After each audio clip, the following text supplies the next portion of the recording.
Nalazimo se u osnovnoj školi Dragiša Luković Španac i razgovaramo sa direktorkom škole Nevenom Šimšić. Ona je mlada, moderna i igra rukomet sa učenicima. Dobar dan, direktorka. Dobar dan, Jovana. Recite nam nešto o sebi. Kao što si rekla, na poziciji direktora sam već 3 godine. Završila sam Filološki fakultet u Kragujevcu, odsek za anglistiku.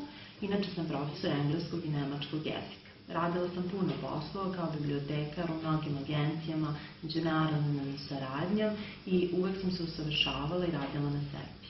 Mislite li da ste strašan direktor? Dobro pitanje. Pomalo moraš biti strašan direktor da bi deci ugradio prave ljudske vrednosti i pokazao im pravi put. Za vikend ste igrali rukomet sa učenicima i podržali akciju vršnjačkog tima sportom protiv nasilja. Recite nam nešto o tome. Veoma je važno baviti se sportom. Nekada sam se bavila rukometom.